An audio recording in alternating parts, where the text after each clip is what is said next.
right, just firing away here. Josh, can you just talk about what, going through and obviously a good season and what you felt like you had to do?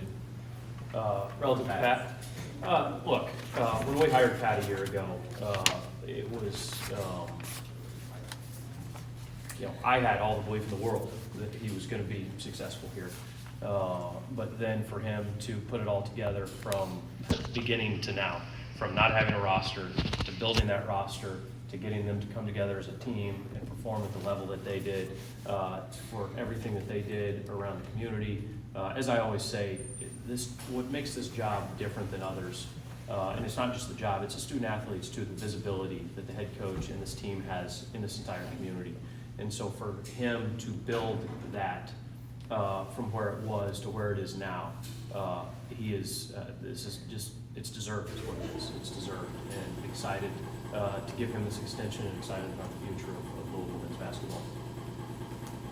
Based off of just some of these numbers that you guys proposed, it looks like the expectation obviously is higher for longevity, that you're expecting to see Pat make deeper runs in obviously the NCAA tournament. Kind of talk about how you guys came up with these numbers and what the discussion was to get to this point. They were just conversations. I mean, I know that's really vague, but that's what you do when you have any of these conversations. Is just where are we now?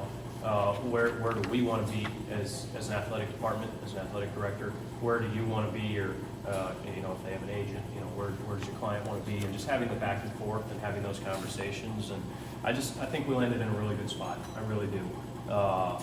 Just the fact that we were able to do it as quickly as we were, extend this contract within a year, I guess a little over a year of him being hired, just shows what he's done in a short amount of time.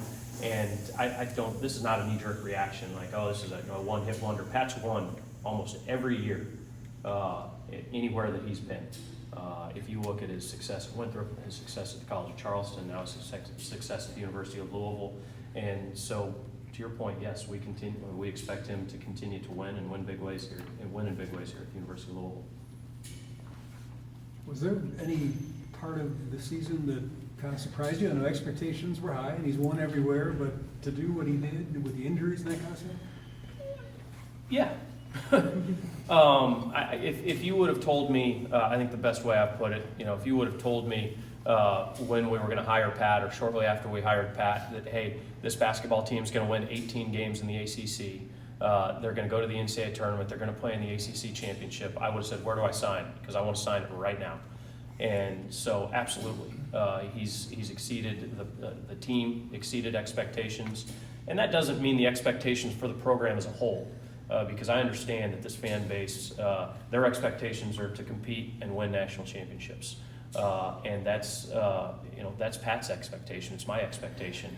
But from where we were last year to where we are now, just super excited about the job that he's done in year one. Was there pressure to get this done now as opposed to further down the road? No, I think this went exactly how a contract negotiation should go. We have board meetings and we have to get approvals from the board, and so that was always the timeline of let's get this thing through. There was never any thought of, hey, Pat's going to go anywhere, do anything like that. It was, hey, let's have these conversations to make sure that Pat feels really good about being at the University of Louisville, and we did that, and we did it in conjunction with just the regular cadence of athletic association meetings while we were able to get the approval of 3 other head coaching contracts, so feel great about it. How much did because they're still paying up buyouts, to previous coaches for men's basketball? How much did that kind of an impact on how much Pat got? It didn't impact it at all. That's all of that. All of our expenses, and that's an expense as far as what does it look like and how we put our budget together. So there was absolutely no impact there. Josh, you mentioned in there your group of head coaches, and not specifically Pat, but even the other ones.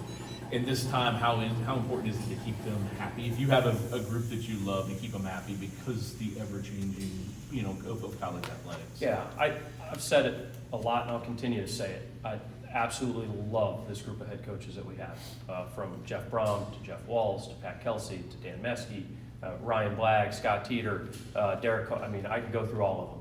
I think that they work really well together, and they're all CEOs of their own little organizations, so it's not like they're working together every day. But what they do is they bounce ideas off of each other. They care about the success and the failures of all of the programs and the athletic department and the university.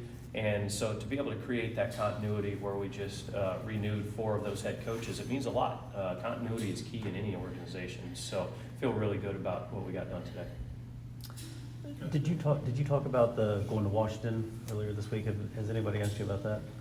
I did not talk about Josh going to Washington. Okay. Well, you were there. Obviously, you had a couple of your head coaches with you, Yeah. but you were also with some head coaches and Mitch Barnhart from the University of Kentucky about NIL. Yeah. Just how important of a trip was that? It was a really important trip, and I do think we got some things accomplished. And to be able to be in the same meeting with the University of Kentucky and deliver the same message as far as this is why we need your help.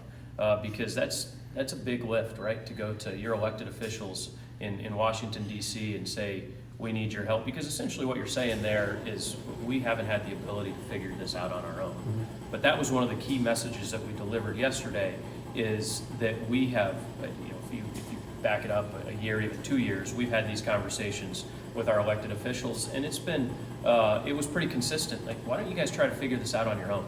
And so that's what we've tried to do, and that's what the House settlement is, presuming it gets approved. It's like, hey, we've tried to figure this out. Now, for us to move the ball down the field here and get to where we want to go, now we really need your help. We need your help around protection from lawsuits. We need your help creating some standardized regulations, national standards, so that we're not getting into this back and forth, these state laws and some different things like that. So I think it was really helpful to have Jeff and Pat there just to communicate a little bit about how they run their teams, how they run their programs, how they treat student athletes.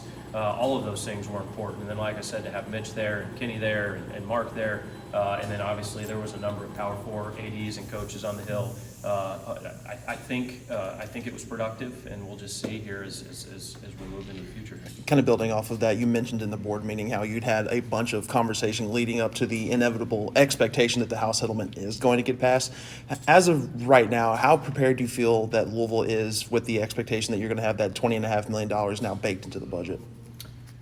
I feel as good as I can feel as we're going through the biggest transformation that this industry's ever seen. There's a lot of uncertainty. But am I laying in bed every night, or as I talk about going on my runs and thinking through the day, am I hitting the panic button? I'm not. We've got an unbelievable staff. We've got an unbelievable group of head coaches. We have leadership from the university, from the board of trustees to the president. It's just right on down where there is, there really is just everybody rowing in the same direction and saying, hey, we understand the importance of athletics. We understand how it can be critical or is critical to the mission of this university, all of those things. And so while we still have a lot of questions to get answered, and we're all living in this world of uncertainty, I feel as good as we can feel as we're going through this transformation right now. Good.